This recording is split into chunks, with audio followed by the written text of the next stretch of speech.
A Build Hatch developed production. On this week's episode of Build Hatch, I was back in Newcastle again at the showroom of Automated Innovation.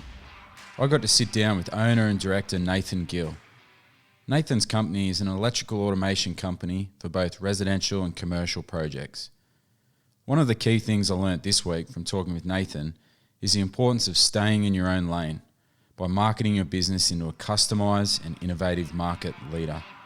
I think you'll really enjoy this week's episode, so let's get into it. Nathan Gill, welcome to Build Hatch. Pleasure to be here, Aaron. So today, as I mentioned, we're recording this podcast at your Newcastle showroom, but before we talk more about that, I'd like to find out a little bit more about your background. So where did you grow up? Sure, yeah. Well, I grew up in a small town called Taro, which is a little suburban town not far from Maitland. Basically there my whole life until I could jump in a car and get the hell out of there. All right, so you went to high school there, did you? Yes, I went through all the usual public schools, the local high school, Francis Greenway, and then got to year 10 and I was sort of, I guess, in that undecided state of what do I do? Do I go continue or do I get a trade? Okay, so what were you thinking early on in terms of you had that fork in the road moment where you know, was university an option for you or you already knew that you wanted to become a tradie? Yeah, I think closer to the end of year 10, it was I wanted to be an architect. You know, I was really good at tech drawing. I was coming first in my class. I was really passionate about drawing and design and that sort of thing. But on the other side, I wanted to get out there and earn some dollars too. So a trade for me was something that I could just rip into straight away. There was no more learning and I was just straight up get into it. Learn the fields of the trade, of course, but start earning some cash straight away. And what about electrical? Like, did you have any sort of insight into becoming an electrician? What sort of led you to that? At the time, I didn't really know, so I applied for a lot of apprenticeships at the time.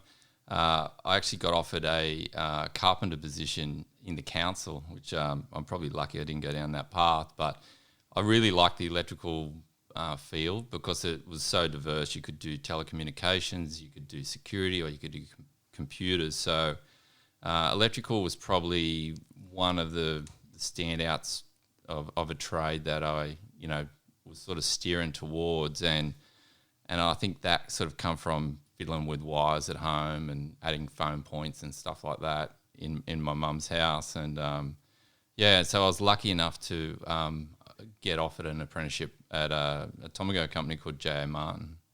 Okay, so how old were you then, sort of 16, 17? Yeah, so I was 16, so I didn't have my licence, still relying on the parents to, drop me to work for a few months. But, yeah, so I was sort of thrust into, I guess, the big bad world of, 5 days a week working. Yeah, which is, always a tough challenge coming straight out of school. All right, interesting. Now, what about, so you began working, doing your trade. Back then, was that a 4-year apprenticeship? Yeah, it was a 4-year apprenticeship. So basically 3 years of TAFE, which was 1 day a week, very similar to like the school structure, I guess. In the 4th year was sort of when you sort of came, to be able to prove yourself, to get that construction knowledge and know-how and be able to get out there and become, ready for that sort of independent trade. All right. So once you finished your 4-year apprenticeship, Yep. What did you do after that? Did you stay on with that company? So I stayed on with those guys for about 2 years sort of post my apprenticeship. But during that time, I went and did some further studies at TAFE and undertook a diploma in electrical engineering. I mainly did that because I've done the electrical bit and I was sort of looking for the other avenues, which I was veering then heavily into that sort of computer telecommunication path. I guess the lesson there was you began to become interested in a little bit more. So rather than dive into it, you thought, I'd like to learn a bit more about that particular field. Yeah, I think back then I was sort of naturally just looking for, I guess, opportunities and niche markets. There's so many people doing electrical, and I could see the guys that just did this, for 40 odd years in their life. And I was like, there's got to be other ways, and there's other markets and more interesting sort of thing, because I liked the electrical. I thought it was quite interesting, but there was so much more other, I guess, more interesting parts of the industry that I wanted to explore. And this was sort of back, in 1996 when, computers and all that were around, but networking and all that sort of stuff wasn't, really mainstream that you see today. So it was sort of a new industry. It was interesting. There was lots of smart things sort of coming out, and that kind of drew me into that computer technology space in the electrical industry. All right, so you could see the industry evolving, and you decided to go out there, learn a little bit more about it, and then explore that further. So how did you go from working from somebody else, once you'd made that decision to study, how did you then go out onto your own? Yeah, I guess there was, so in my work history, there was J.O. Martin, which I did my apprenticeship, and then I moved to a company called Data Cabling Solutions. So they were like the best of the best of data cabling and fibre optics and things like that. They were really well known, and I'd been doing that in my last role. And I'd sort of self-taught myself, and obviously studied for that in the electrical diploma. But I wanted to go to these guys because they were the best. I wanted to work on the best projects and that sort of thing. So that was one of my stepping stones, working for those guys. And I was there, I think, about 5 years as well. And then I moved to, I guess, my last company before I started the business, which was SKE, or Scott Kelly Electrical. And I went into an estimating role then. So I learnt that sort of quoting, estimating sort of side of the business. So I think subconsciously I was gearing myself up for a new electrical, a new data, a new bit of security, and now estimating, and I was sort of ready then to take that next step. So you said subconsciously. I mean, it's always interesting to look back in hindsight now. Do you think you knew back from an early age that you eventually wanted to work for yourself? Well, I guess I did, because there was so much stuff I was doing, I guess, outside of my main job. There was so many alarm systems I was doing for friends and family, and I was setting up networks, and there was all this sort of stuff that I could manage my own job and then do pretty well a whole side business for myself and people I knew. So that sort of thing was, I guess, always there as a drive inside, but I guess it was just a matter of time before it all come to fruition and, put it together into a business. And the name Automated Innovation, was that always the name? It was my just obvious choice. Well, I'm just going to call it Automated Innovation. It made sense that we're automated and we're innovative. And then I like the AI kind of logo, because it also stood for artificial intelligence. So that was, quite some time ago. So it's that's how we came up with the name. And after hearing that, I think well ahead of your time. It was well ahead of the time. It was before there was iPhones, before there was iPads, before they were invented. This name, I guess, was created. Yeah. And having a company name starting with A always helps out with marketing as well, being first in the phone book. That was a plus. So an A name is great to have. Yeah. All right, so you had the name Automated Innovation. So how did you start out? Can you remember your first project? Okay, so the first project that we did was for a customer in the Wharf Apartments in Honeysuckle. So in this time, it was like, these are the amazing waterfront apartments in Honeysuckle. There was no other ones there. These were the first to sort of hit that sort of S-Mart area. So these were already built, were they, or off the plan? These are already built, and the client was from Tasmania, and he was quite wealthy, and he got our contact through friends and referrals sort of basis. So he come to us and said, hey, I want all this and lighting control and all this stuff. And we'd just come back from an expo up in Gold Coast called CEDIA, and it's basically all custom electronic, audio, visual, all on display. And I was just like, kid in a candy store coming back from there. And I had all these ideas. I'm going to use all this stuff. It's so cool. Did you have any clients lined up, or did you have any clientele when you went out on your own? Yeah, so when we went out on our own, we had, so it was initially with Scott Kelly, we're out on as a new company, So we had a project for Mayfield Nursing Home. So it was a whole brand new nursing home that had, I think it was like 100 and something beds. So there's lots of data cabling, lots of security, lots of cameras and C-bus lighting control. So that was kind of our first big project. And then all those sort of projects that SK Electrical were doing, we were getting the data side of it sort of naturally. So we did have projects straight up, but they weren't sort of the projects that we wanted to get, because it's such a new industry, and to convince someone, look, you got to spend a heck of a lot of money to get all this stuff in your home, it sort of wasn't really heard of back then. So you had this client from Tasmania through family and friends as a referral, and he approached you? Yeah, so he come to us, and he's just bought this unit, and he wanted to just gut it and put all this tech in and all new joinery and so forth. So back then, that was our first real home automation project, and there was some lighting control requirements, there was audio-visual requirements, and there was a whole scope of stuff that he wanted to control. There was like blinds, windows, motorized TVs. It was just crazy back then what he wanted, but there was products there to do it, and luckily we were ready, and armed with staff and labour to get it done, to take it. And isn't it interesting that you just got back from an expo or a conference that had just what you needed to install? Yeah, so I guess that's the beauty of going to these expos. You find products, and so back then there was only this one expo, and it was every year at the Gold Coast, and it was, mainly around high-end homes and so forth. And the projects that were getting done were only in like, Brisbane or Gold Coast or CBD, Vaucluse, right on the water. They're quite elite kind of projects. So to get one in Newcastle was, I guess, one of the first to have this sort of system go in. And did you have any backing or support with your business back then? No, we basically just, kicked it off with our own cash. There was no kickbacks from suppliers, and there still isn't today with a lot of, even this showroom here, you might get a little bit of discount, but anything you do in our industry, it's got to be it's self-funded. Funding the business has been self-funded, so no investment. It's just basically hope this thing works out.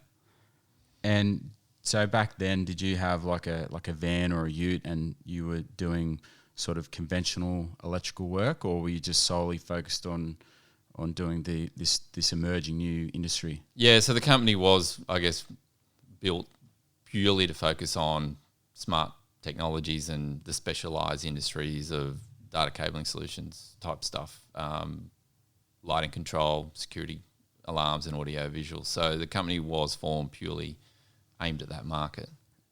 That's important for our listeners to be able to identify and have that foresight early on to see what's coming onto the market early on, and what do I need to do to put myself right in that critical phase of an emerging trend or technology. Yeah, so there's a quote that I like, and it's basically stay in your lane, so we sort of use that and we stay in that lane of smart, specialised, services. We try not to divert out of that, because you can't do everything, well. So we want to specialise and be the best at that. So we didn't want to go, we'll go do electrical and power points and so forth. We basically, formed that company purely staying in our lane, focusing on that smart space. What were your goals back then?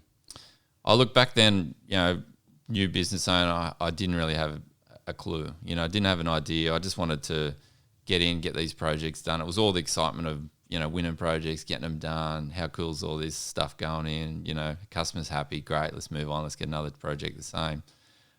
So, money and, profitability and all that sort of thing wasn't really a factor. It was just, it was the love of getting these jobs and sort of seeing the cool stuff that can go into them. And did you do everything back then? Like how difficult was it working for yourself and trying to manage the business?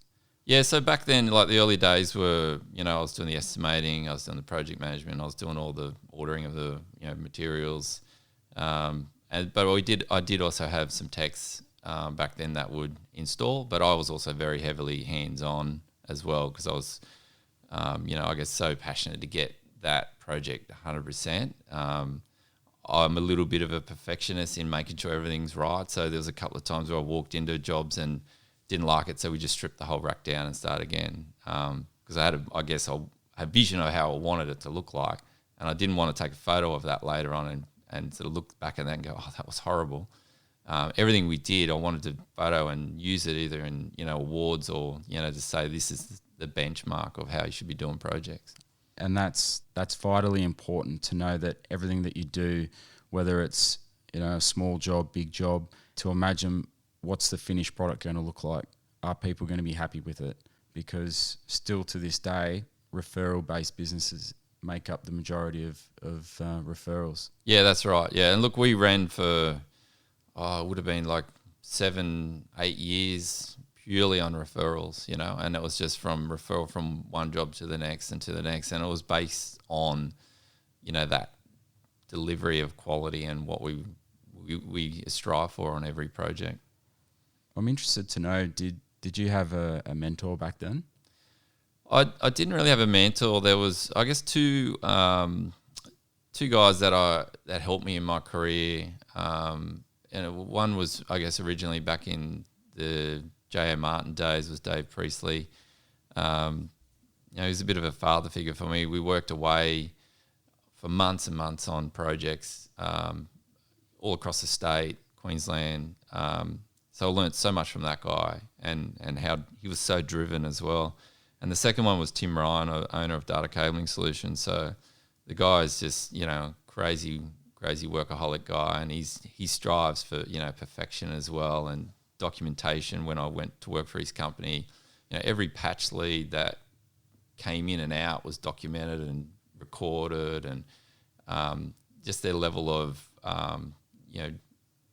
transparency through the whole job. You could go back to a job of his, and then he would have a whole file on single thing that was done, a test result, a job note.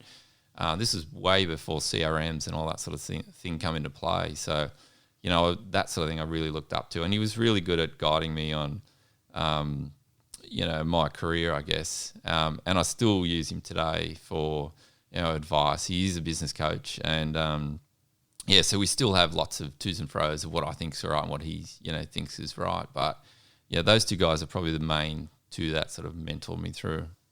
Can you recall when something went really, really bad and wasn't working, and how you actually overcame that problem?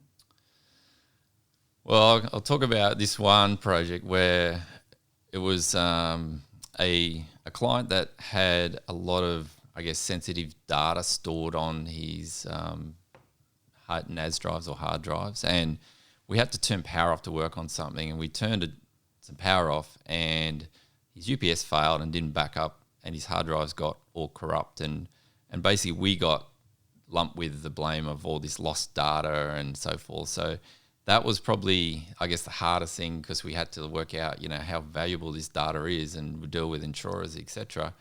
The guy understood it wasn't really our fault. Insurers understood as well, but it all came good at the end. He got a good result out of it, and we're still doing work for this guy today, I guess, because we didn't just throw our hands in the air and went, shit, we've really stuffed up here, we're out. Yeah, so, how did you handle that? Did you... Yeah, I guess we just had to, document exactly what happened. We basically just said, look, this is what we've done.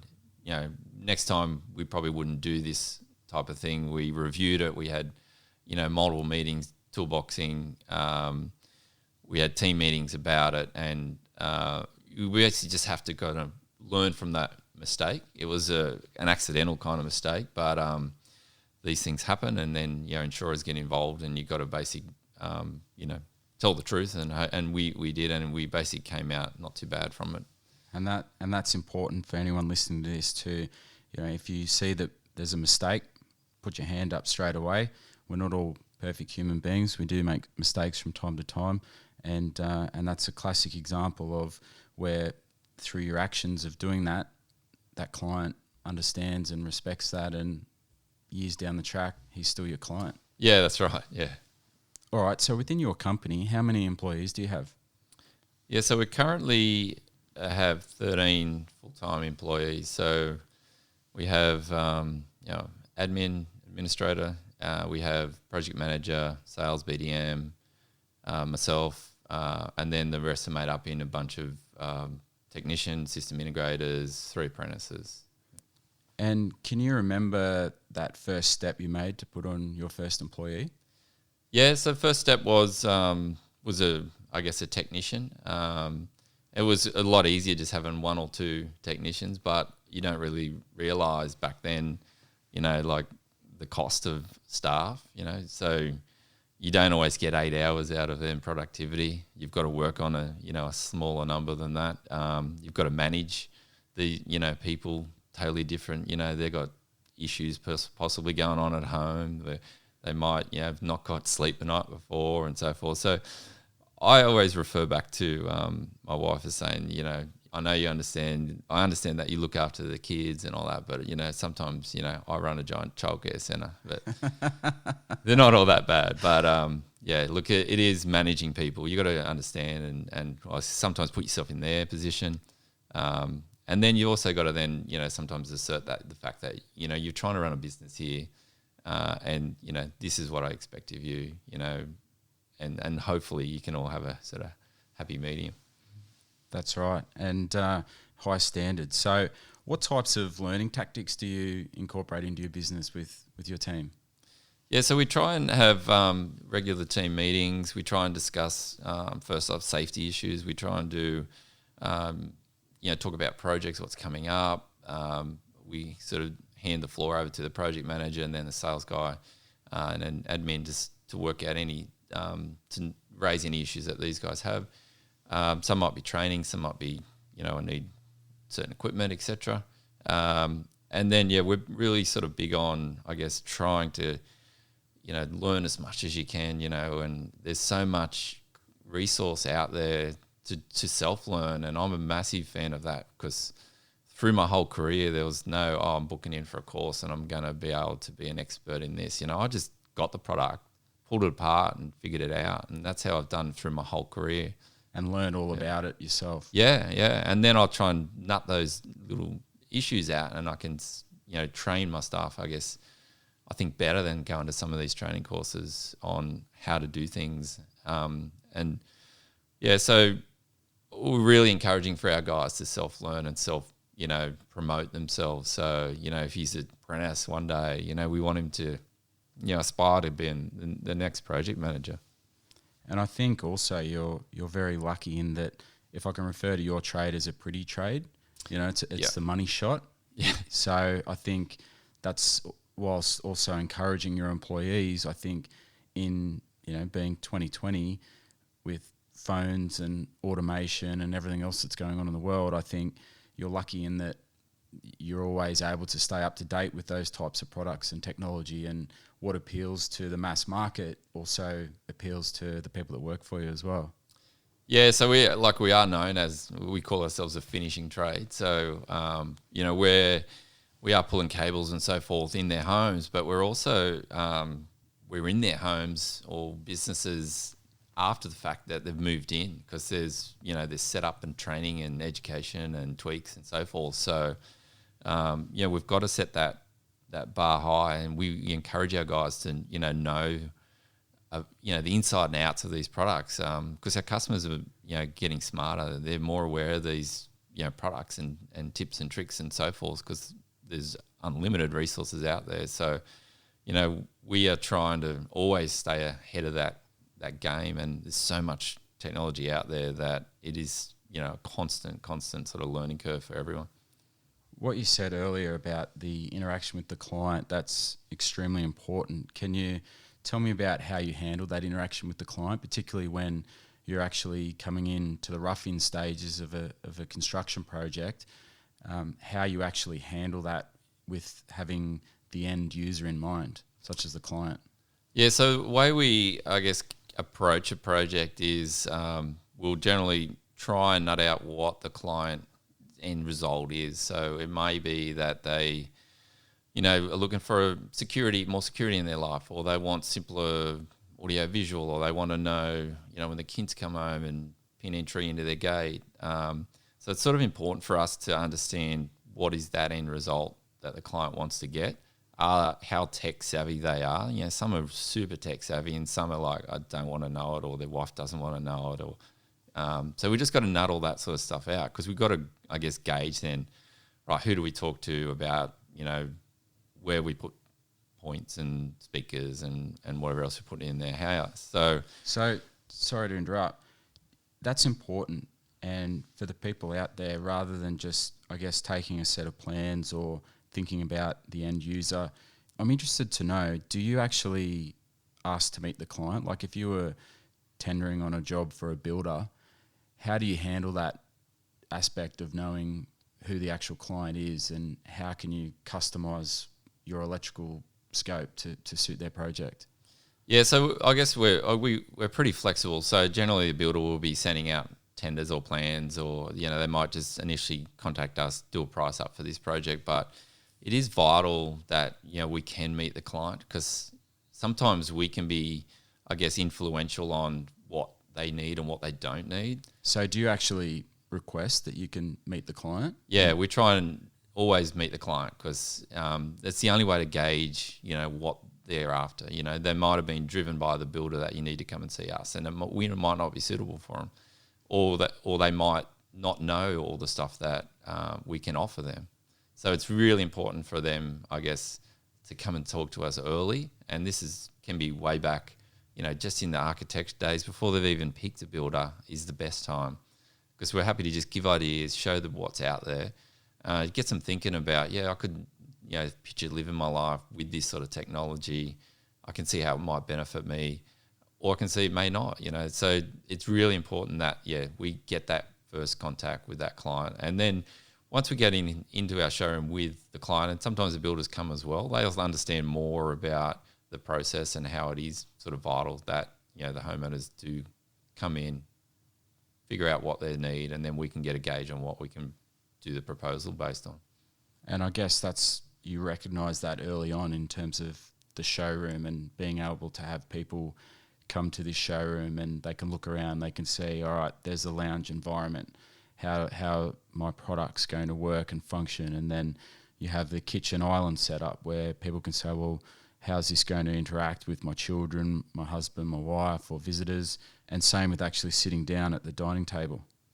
Yeah, that was, I guess, the concept behind this showroom, was to create those different zones, because, you know, some clients like to just come and sit at a desk, you know, and some don't. Some want to feel like, you know, I'm more comfortable sitting at a bench, or I'm more comfortable sitting on a lounge. So that's interesting. So you've actually thought about the next step in terms of not just being able to have the client come here, look around, see how things work, but actually experiencing that sitting in the lounge chair or sitting at the kitchen table. Yeah, that was, I guess, the main concept behind it, because we let the customer come in, and we find that some will gravitate, you know, towards dining, some will gravitate towards the lounge. You know, they'll drop their plans there, or they'll drop the keys there, and we kind of gauge on, okay, we're going to be setting up here for the day, and showing them from this space. So it is a lot easier to get a customer to understand the technology if it's simulated in that similar environment. So we, you know, if you sit in the lounge room, okay, we can switch on Netflix or something here, and then we can say, okay, look, this is the intercom call where you can call the kids from the lounge room, and they can now come to the kitchen. You can just flick then the movie to that, you know, kitchen screen. So we try and simulate all those sort of things that could happen in a home, just to give them, I guess, a really good understanding of how the technology may suit their lifestyle. So back to you personally, what gets you up every morning? Well, I guess, look, at the moment, I've been sort of really involved in you know, health and fitness and mindfulness and that sort of thing. So it's taken me a long time to kind of get to where I'm really comfortable with my day-to-day life. So when I started the business, I was just so focused on, you know, just quoting, getting everything out the door, and I just, you know, the lifestyle I was having was just not feasible. You know, I was doing 90 hours plus or more, and then coming home and just trying to, you know, get some sleep by having a few drinks. And it was probably about 4 years ago I just went, right, change of diet, change of everything, and I discovered running. And now that's led to like ultra running and, marathon, ultra marathons and stuff like that. So at the moment, my lifestyle is, I get up super early, I train or run, and I sort of build up for a weekend, but I get up super early, eat super healthy. I've smashed out something, whether it's a massive work or a massive run, and run with friends or whatever. And then I come in here, alive and pumped up, and then we'll go through sales and we'll go through, projects and so forth. So I love sort of coming into this space now, especially this showroom. It's just, I could just sit in here and chill out all day. It's so cool space. So, and then, at the end of the day, I like to then come home, basically switch my mind off from the business, if you like, and then focus on the family life, and then, all that sort of stuff that you do afterwards. But, 3 years ago, I guess it was just the usual business owner. It was just doing so many hours and just, not really having a life at the same time. It's that same old cliche of work-life balance. Yeah, that's right. Yeah. Now, business is not easy, so have you ever got to a stage where you wanted to give up, and what kept you going during those difficult times? Oh, look, those sort of moments happen all the time. You could nearly point one every week. But look, it's just that, I guess that battle of, just I've got a determination of just I don't give up, and that's sort of applied to a lot of things in life, whether it's in the running as well. I'll look at an issue, and then I'll try and just work out what's the best way we can get through this, and let's address it and let's move on, sort of thing. But there's been lots of times, the cash flow can always be hard. You've got, builders that hold back payment. You've got clients that hold back payment, and that might not be for your work. It may be because they're financially being hit with a huge variation, or something's happened in their job or something like that. So there's lots of times running a business is super hard. There's so many things that can come into it, and, the costs just keep coming. You've got to just somehow manage that, and then you just got to, keep fueling the beast. That's what I say. How do you define success now compared to back then at the start with that first project you were referring to? Yeah, so I guess we're a lot more successful in the fact that now we've got a whole great bunch of team members that can do those projects or parts of those projects that I was doing all myself now. So, just before we started this, our sales guy had a client in here, looking at what they want for their home. I'm not involved in that sort of things. Sometimes I am, but this one, I won't. I'll be overseeing that project from, a CRM point of view to see how he's included everything, etc.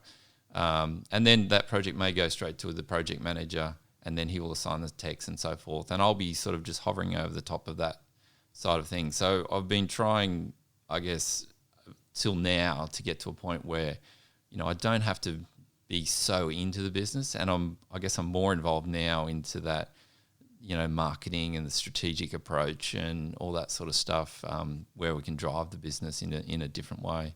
What gives you a kick these days? Oh, I think, every day just coming to work is still a buzz for me.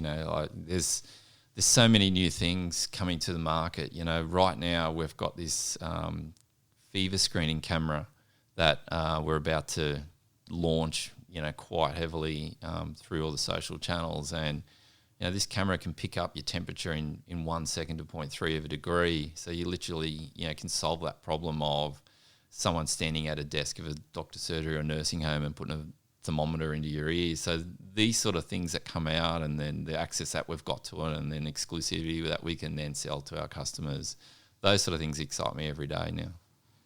And what do you want to see your business as a vision in future?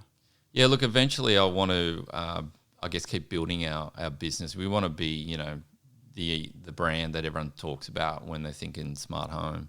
We've got plans of launching in the Northern Beaches, Sydney market. And then from there, who knows, maybe next state. But certainly just don't want to, settle for, what we're doing now. We want to constantly keep growing, adapting, evolving. And who do you speak to when thinking about making those big decisions? So you just mentioned about potentially exploring the market on the Northern Beaches in Sydney. So who do you talk to in relation to that? Yeah, so I've basically involved in a coaching group. I'll have a business coach, if you like, and what we've sort of learned is that we've got like a power team, if you like. So, the power team involves the business coach, the accountant, HR, and we use, all those specialty services to work out, where we're going and what we can do and et cetera. So there's no point just opening up stores everywhere if we can't fund it or there's no market there for it. So working with all these guys to know, what we can do, we're bouncing ideas off, we're pipeline planning, with cash flow forecasting, we're doing a whole bunch of things to sort of, step this business into that right direction. So that's very important to not just go by feel, but you can tap into an existing network that you have through your connections and through your contacts, through your business coach, to actually realise that there is a real market for your product there. Yeah, that's right. Yeah. So look, these guys, they're the specialty services in that sort of space. So, accountant, he'll know all the numbers and all the figures on what we can do. And then the business coaches, they'll know how, it basically comes down to the modelling of the business. Is it scalable? Are we heavily saturated here, or do we need to expand, et cetera? So, we're relying, heavily on these guys for bouncing ideas off. And there's a great bunch of guys also in this business coaching group, which are like-minded businesses that we bounce ideas off of a whole, bunch of different issues and subjects.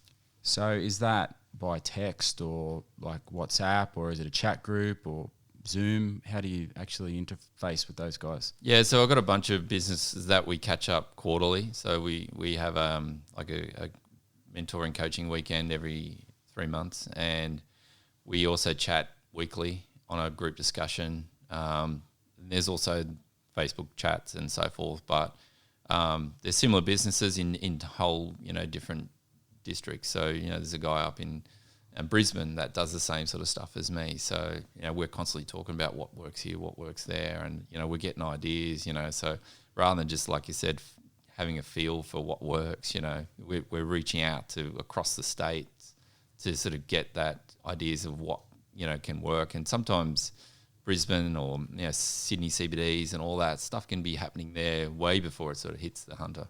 And that's that collaborating. Yeah, that's right. Yeah. So, in business, the more collaborators you can have and the more power people in your team, then the better you'll succeed.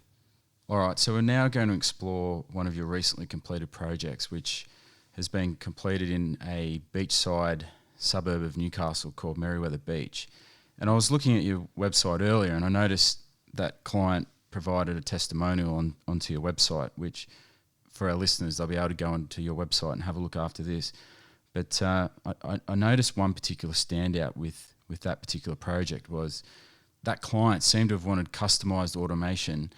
However, he still wanted to tap into vinyl. So he was a big fan of vinyl, which is fantastic these days. So can you perhaps talk about that particular project? Yeah, look, and a project can start from, that single want, and it might be just, I just want vinyl played through my whole house. And that could be the whole basis of how we design a project. So that clearly shows how important relationships are across not just your industry, but also with potential clients as well. Yeah, look, we've had clients come, in and we might not see them for 2 years later till they've got a builder and their plans are approved and so forth. And again, that might be getting them back in to say, hey, the technology's changed a little. Let's relook at it. Your needs still the same. But yeah, so it's definitely maintaining that relationship with that client, knowing what they need and just constantly checking in and seeing how the project's evolving. Because, if you go in just want a sale straight away, it's the total wrong approach. It is, absolutely. So would you mind sharing to our listeners how you managed to get that job in Merewether Beach? Yeah, so that job, the client came to us really early on. He hadn't picked a builder. He wanted to work with us based on, I think, reputation of past projects. He's heard of work we've done in similar sort of homes. So we basically had to sit down, had to chat to him, and he wanted vinyl played throughout the house. That was sort of a key thing. So he was super tech savvy. This guy owns a whole bunch of mobile phone stores. So he knows his tech, he knows what he sort of wants. So we come back to him with lighting control solution, security solution, whole house, audio, visual, etc. And I guess the main thing was we've got to make sure, we've got good sound quality going through this home, because this guy loves vinyl. He's obviously a bit of an audiophile. So we've got to, the system has to be 100%. Just to take it back a step, to address that particular client's, I guess, key measuring indicator of he wants to be able to incorporate vinyl into his home, was that market product on the market at that particular time? Was that available? No, not really. It was it's not an off-the-shelf solution, I guess. We had to customize something. So we took what you'd have your normal, streaming music service playing throughout the house, and we basically had to adapt it to feed in vinyl and then get that same quality throughout. So our whole, day-to-day projects, none of them look the same. They're all totally different. So part of why you should come and talk to someone like us is to, understand that you can't just go and get an off-the-shelf, a box off the shelf and plug it in and it's going to do everything that you want, because it probably won't. It's about that customization. Yeah, exactly. Yeah. So customization is key, and then we, step in because we know, I guess, the products out there that will be a fit for that solution. I think that's important to raise because, as usual with the theme of this podcast, it's about telling the full story, the story that you don't see by looking at a photograph or an image. And I think that just sets a clear standout demand to be able to interact with that client, meet their extended families, see what products would suit them, or see how they work and interact inside their family home to gauge exactly what they need.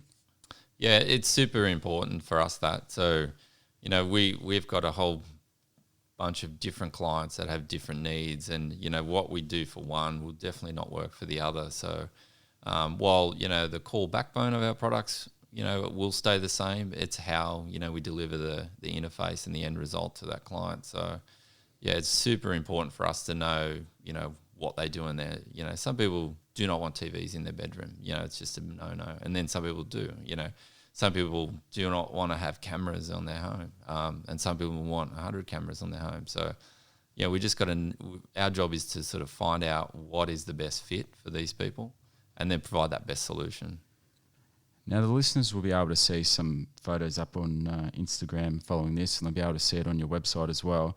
So besides incorporating vinyl into that particular project, what else is a standout feature of that project? Yeah, so that project, I guess it's set over 4 different levels. So it's quite a complex home. There's a whole bunch of lighting control in that home. There's a massive audio-visual rack and networking. So we've got basically a commercial-grade network solution going through that home. The intercom interfaces to the system. So, someone presses the intercom, it mutes the music, it pops up on their screen, their phone, they get push notifications. So there's so many subsystems tying together in that home. And being tech heads, this couple, they wanted to have, everything sort of was working flawlessly. So, we had to make sure that the one interface or the one app that we gave the client, did everything they needed. So they're not picking up a different device or opening another app, because otherwise we're going back to where we were starting the business, where our solution was to get rid of people with 5 remote controls, and now we're getting rid of 5 or 6 apps, and we want to give them one app, one solution. That's right, and incorporate it into making it easy for them. Yeah, yep, providing a simple interface. All right, so you were already chosen as the subcontractor, which means you were working for the builder, I presume, on that job? Yeah, so we were working for the builder on that one, yeah. And what was the process like between being brought on to work for the builder? Yeah, so initially we were hoping to work, I guess, direct for the homeowner, but I guess sometimes when homeowners warranty and all that sort of stuff gets involved, then we've got to go through the builder channel. So we're engaged by the builder, and basically we do the same sort of process. We still get the client in, go through the design, we submit our design plans, etc. And then we go through the rough-in period, the fit-off period, and then the customization programming period. And how do you handle costs? Is it fixed price cost, or do you provide a client with a budget? How does that work? Yeah, look, generally we like to get a solid quote out at the start. I'd rather, because there's so many variables in our industry, I'd rather the client know, upfront what we're delivering and what the cost is. It makes it a lot easier than if they ask for something additional. It's pretty well, clean cut that, you wanted another touch interface, or you wanted another set of speakers in your bathroom, etc. Asking that question up front, no one wants to tell you your budget. So we're better off finding out what they want and then coming up with that proposal, giving them a fixed price, and then tweaking that, whether we add more, take some out, etc. I think strategically that allows you to establish a connection with the client as well, have that early relationship building involved. Yeah, look, we want to try and be as honest and transparent as possible when we do a proposal. So we want to lay it all out there. So some people, understand that things cost money. Putting a TV on the wall could be $1,000, could be $5,000, depending on the model of the TV. So if we can, have that as transparent as possible at the start, I guess we gain that honesty with the client, that we're not trying to hide anything and, hit them for varies at the end. So we want to try and make sure that the client, understands their proposal, what they're getting, and then, if they do ask for anything extra, then, here's the options for it. Do you find with your particular trade, being a finishing trade, that your scope changes, or because you already have that early connection with the client, you've already invested that time up front, that it doesn't really change as the project goes on?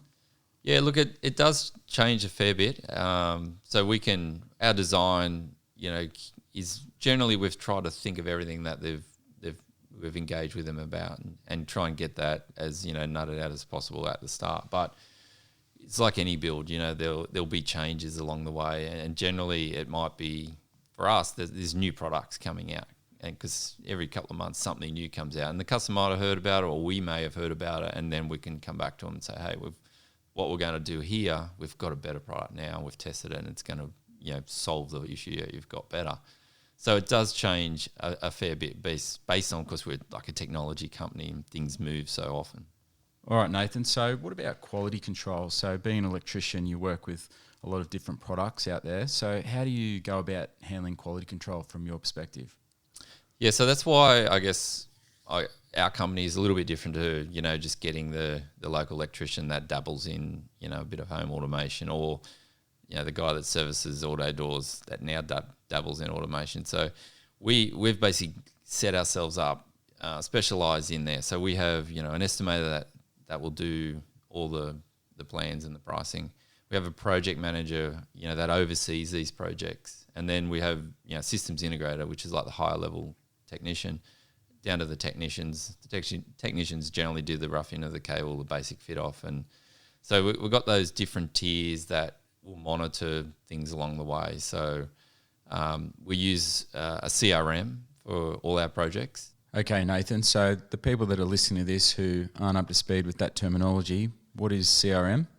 CRM is customer relationship management. So not only electrical, it's basically like our system that we work off to manage from quoting to project managing to doing the job to invoicing right through. So it's like a customized interface for your business to manage a project with. Yeah, that's right. So when we do a proposal, it's entered in, it's done in the CRM. It then moves from that stage to the project manager, and then can order all the parts that were in that project. It will tell the project manager that we've got X amount of hours allowed for, X amount of materials allowed for.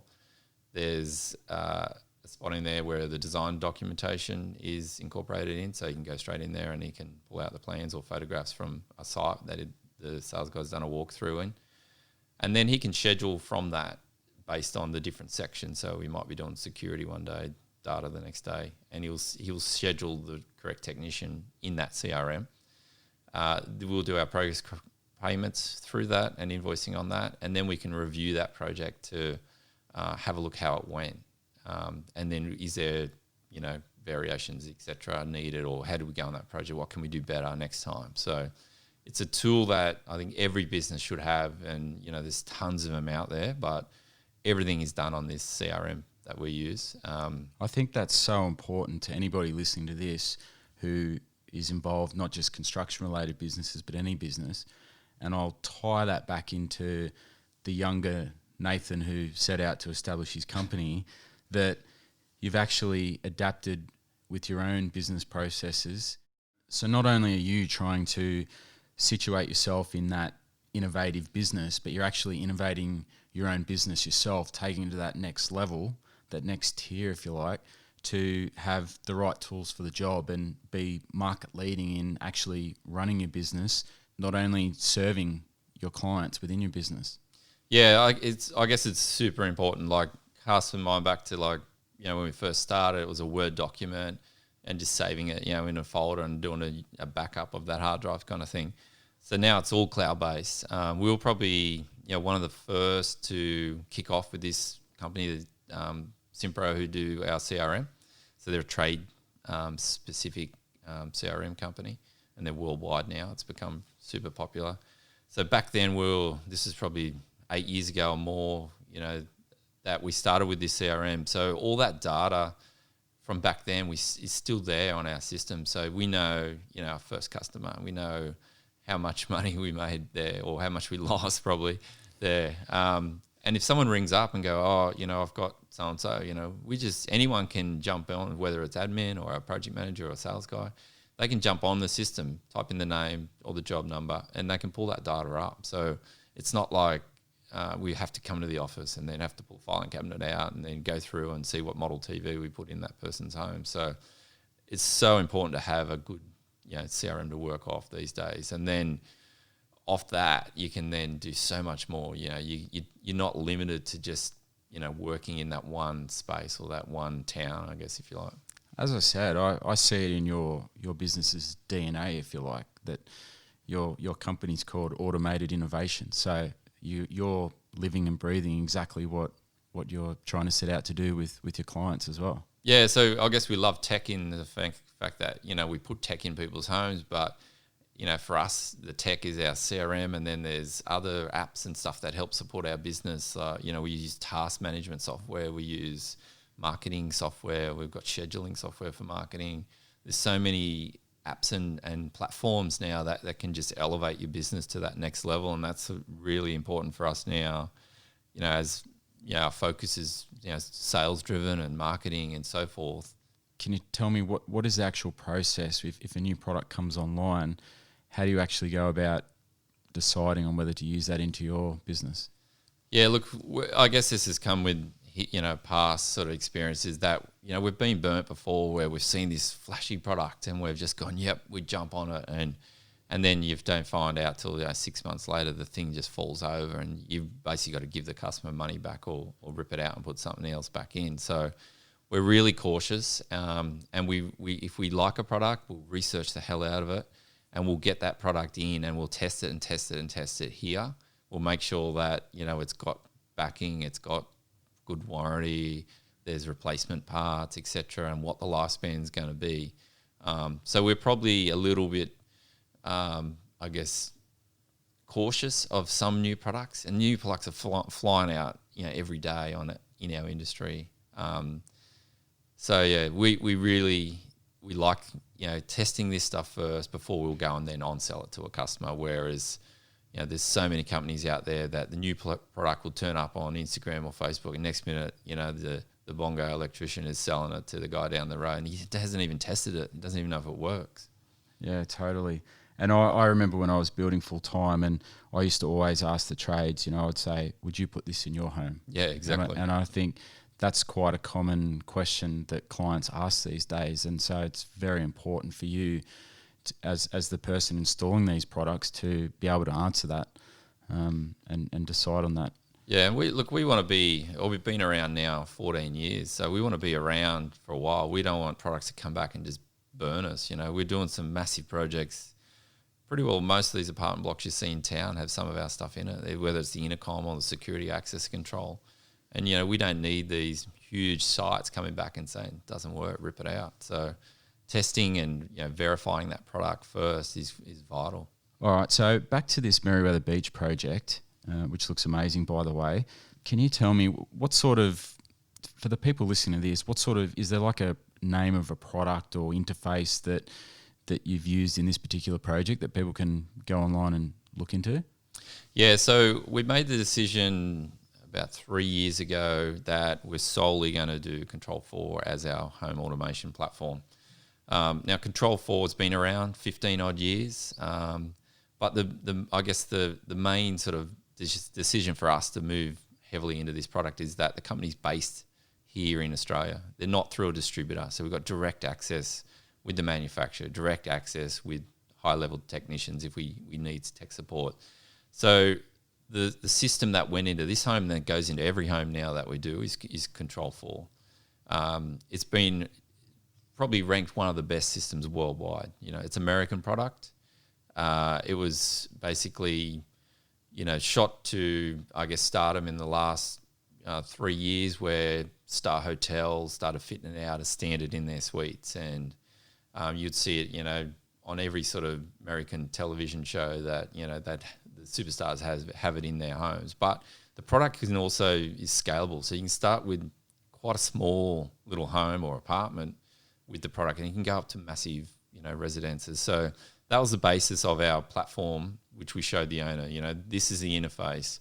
It's like a diverse product. It's a diverse product, yeah. So and for the people listening to this and imagining what it is, can I describe it? Is it does it come back to the rack that goes somewhere in your home, and it's an electrical rack? Yeah, so it's basically a small little processor. So it's a little black box. You plug it into the internet, and then you connect devices to it. So that might be a smart TV, it might be an air conditioner, it might be lighting control. So you start with this little black box, and then the interface is either through the Control 4 remote, their touchscreen, or an app. So there's multiple ways you can control it. Now, years ago, the most common phrase when you were talking about customizing smart electrical in your home was basically CBus. Yeah. And back then, you kind of had to decide on what type of functions you could include. So I don't think you could put air conditioning on it, for example. With Control 4, can everything in your home go into it? Yeah, that's the beauty about it. Everything can be interfaced with Control 4. So I guess the misconception with CBus was that everyone thought that was a home automation, whole system. It's just a lighting control system. It just basically is smart light switches turning lights on. And that's about all it's good for. Control 4 sits over the top of that, whether it's CBus, Dynalight, Lutron, all these other lighting control platforms. So, CBus was really well marketed as a full home automation solution, but it didn't really do much as far as switch your lights or dim your lights. So, Control 4 is, I guess, the premium, platform that will tie in whether it is lighting you need, or security interfacing, or TV, or air conditioning, or voice control. It covers everything. All right, so we've heard about this Control 4 platform. How does it actually work? Like, back to that Merewether Beach project, what benefits do they get out of it? Like, how do they actually use it? Okay, so I'll give you like a brief example of how the owners would use this system in their home in Merewether. So they basically, if they left for work for the day, they would use their app, and they would just basically open the garage door, drive out, hit arm on their system, would automatically. I presume you carry your phone around. Everyone carries their phone around them. So they open their garage door either by like a button on the wall or phone, both options? Either way. Okay. Phone, and they can basically then arm their security system through their phone, or you can use your traditional security remote, but they use their app.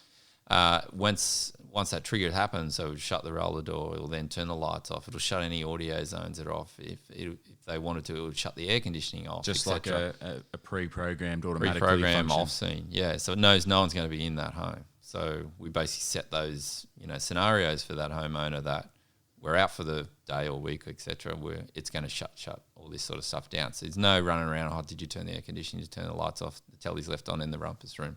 Does all that. And that's the sort of thing they wanted. So then, they go to work. The kids then come home and they use the pin pad in the front door. Straight away, it sends a push notification to the homeowner's mobiles to say, the kids kids have are entered home at 3:30. Okay, they're on time. Great. Disarms the alarm. It'll turn on lighting if it's needed, or it can even... Can it send like a photo or something of the... Yeah, it can send a snapshot photo from the intercom as well, where they've keyed in. However, they just use a push notification just so it's less distractive. And then, it can then turn on lights, open blinds to that area that they've come in on, because that's like a preset scene, I guess. And then, the kids sit down, they want to put TV on. At any time, the homeowner can open their system and just see, oh, yeah, the kids are watching Netflix or the kids are watching something or other. And they can then even communicate between the homeowner's phone and the Control 4 touchscreen that the kids are using to watch TV. So they can say, listen, you're watching a bit too much Netflix. Hey, you should be doing your homework. And, it's straight up. The kids are like, they may have turned their phone on mute or something like that, but the homeowner can call the intercom, the touch panel straight away. Interrupt. Yeah. So that's sort of a scenario of how they use their home. And it's just, day to day. They'll go to one button at the end of the night and just hit good night. And they know that's going to shut, all the blinds, turn the lights down or off, etc. And what about, what do most people do? I mean, you mentioned it earlier on where you were talking about you don't want to have 5 remotes or you don't want to have 5 iPads. Yeah. So what's the most common practical use? Does everyone just carry their phone around and they do it that way? Yeah, so I guess that's another thing we come up with when we do the design with the homeowner. So you've also got to think about, their day-to-day. But then if they have friends over, and they might be house sitting or they might be minding their pet or they might have their parents over. There's all those little things you got to think of as well. So you might say, look, okay, let's put in a remote as well. So if you have a babysitter or if you have whatever come, they can just pick it up and simply control the telly. You're not having to, give them 5-minute rundown on how to use the interface, etc. So all those little things you got to think of in the design, and that's generally what we try to do. So there's multiple ways that someone that's either savvy with tech or not can interface and control the home. Yeah, and that's that customization to suit the actual homeowner and how important it is to know how they function, what are their daily lives like, do they have kids, is someone home, do they have a nanny? Yeah, and all those things, will factor into it, All right, Nathan, well, that sounds incredible, but what about if I'm a homeowner and I have an older style home, what options are in place or available with this Control 4 system to be able to have that in my home? Can you do that? Sorry, this is one of the main reasons why we went with Control 4, because it is so flexible in being able to do new builds but also retro builds. So do you have to like rewire a whole house? No, you don't have to rewire anything. So even as far as you want to do lighting control, we can simply take an existing light switch off the wall and put a smart little relay or dimmer behind that light switch, screw the switch back on the wall, and they've instantly got smart lighting they can control through the Control 4 system. So you don't even need to like connect it to a data cable or anything, like it's completely wireless. Yeah, so the processor has so much smarts built into it. It's got its own Zigbee interface where it can talk to wireless devices. It can talk to a whole bunch of off-the-shelf Philips Hue lighting systems that you can get through Officeworks or JB or any of those sort of things. So it's so adaptable to retrofittable homes.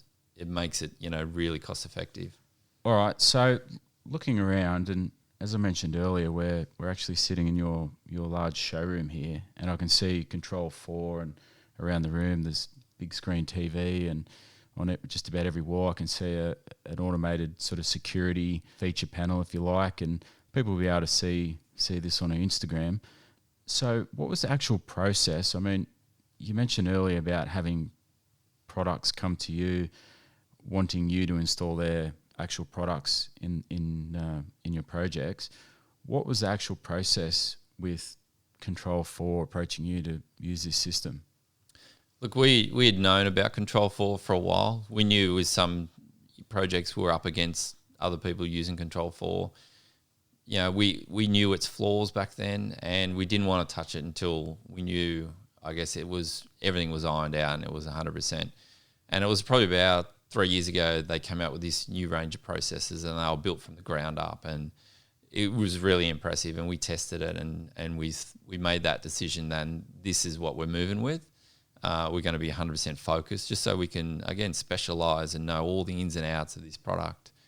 And from that decision, I guess, we we had that mindset of where we can go to not only what we're doing with the big homes, we can then also go to all these other retrofittable homes where we used to say, oh, look, we can't do this project. We're going to have to pull cables everywhere. So it fitted that niche market really well on both scales. So if someone come in, they've got a fully, finished apartment, not a problem. We just put some wireless devices in and you get the same interface. It looks identical to a fully wired brand new home. So I guess that was, our main draw to it. They've got Control4 have a very kind of strict process where you've got to be, at least in the market for a period of time. You've got to have at least, X amount of people trained. And then to have a showroom, you've got to really commit. You've got to be, demonstrating all their products to exactly how the best of the ability that they can be displayed. And you've got to know the ins and outs of all these sort of products. So we went with Control4 for our whole platform, and it's taken us a while. We've basically jumped up in the dealer ranks, so we've gone from authorized to gold, now to platinum, and there's one more to get to, and we're aiming for that, and that's diamond level. But we're now a certified Control4 showroom, so there's only about 4 others in the state.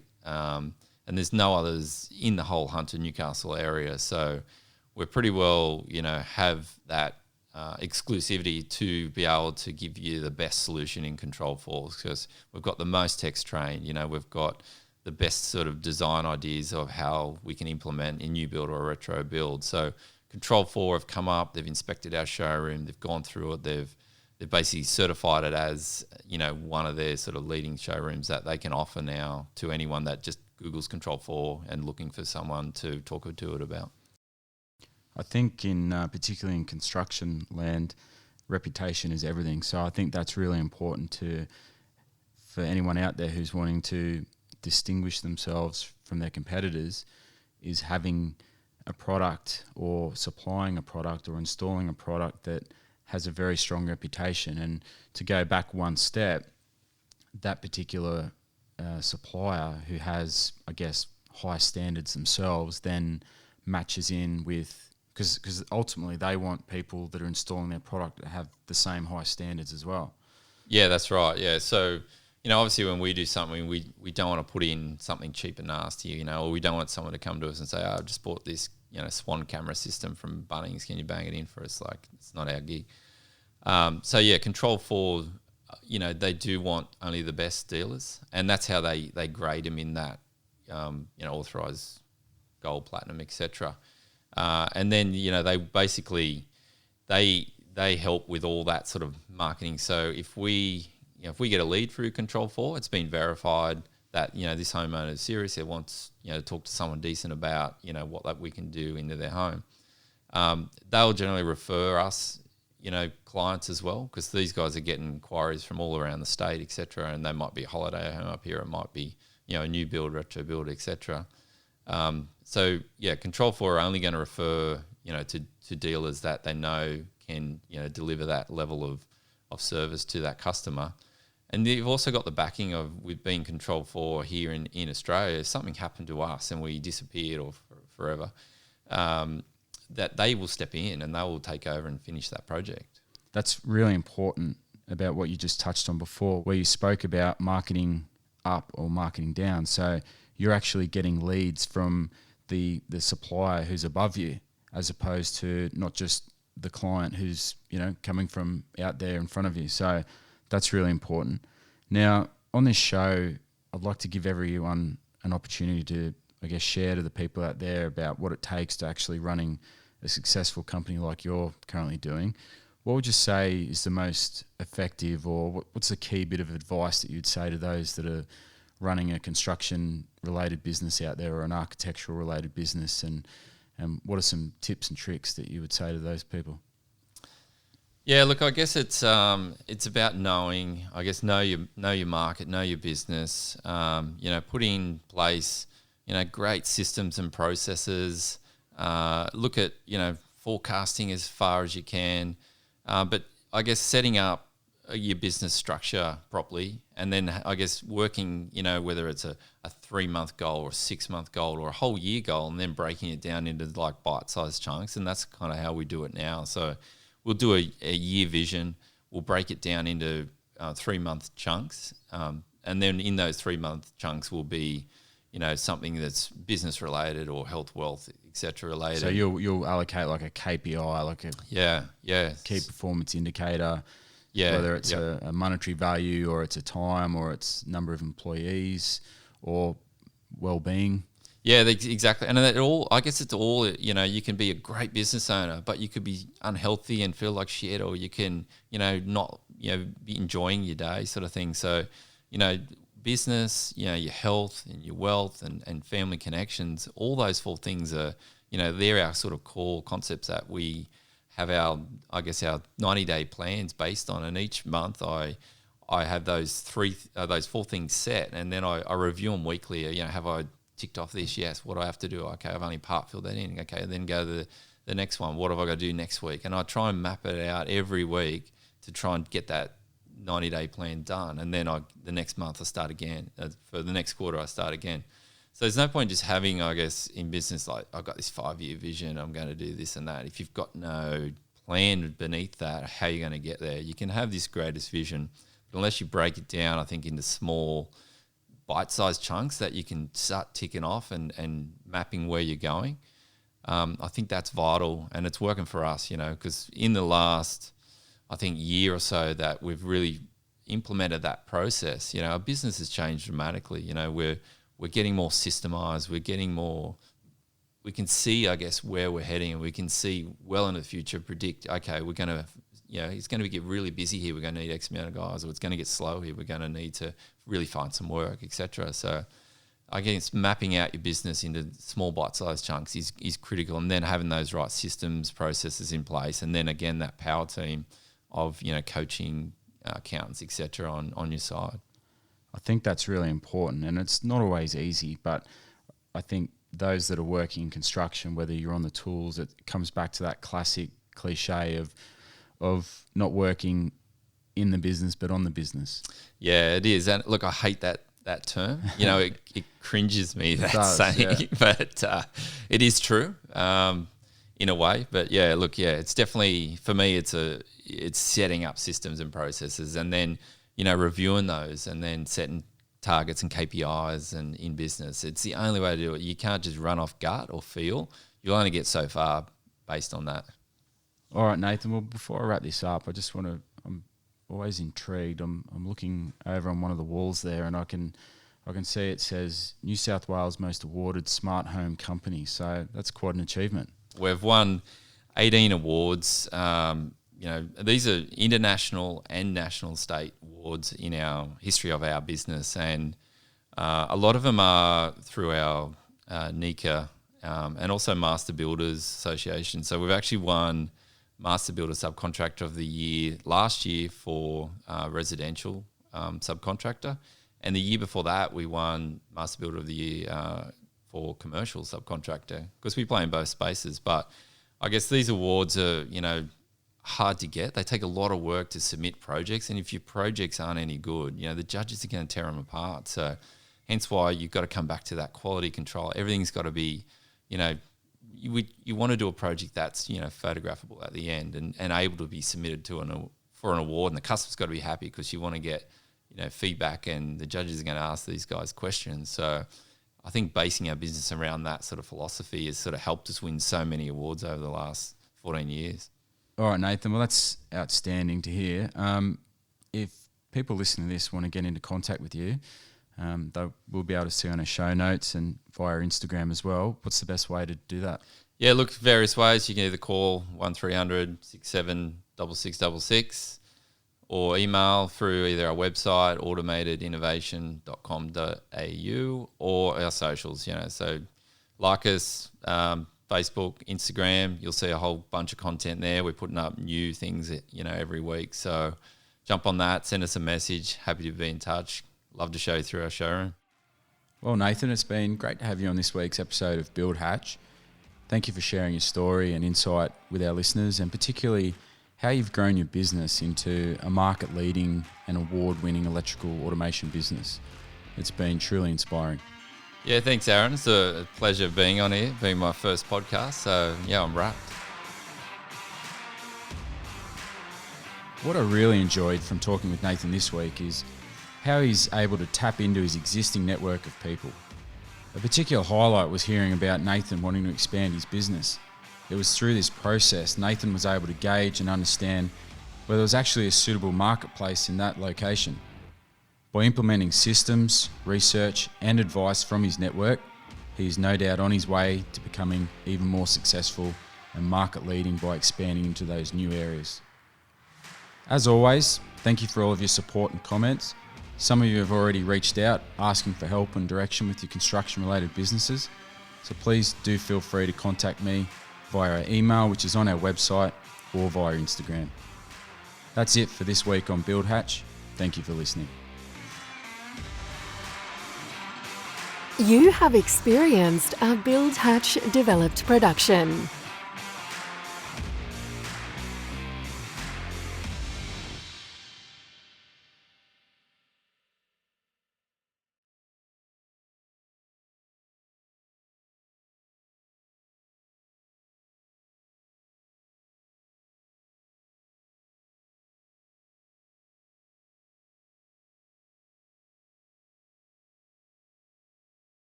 Okay, Nathan, so the people that are listening to this who aren't up to speed with that terminology, what is CRM?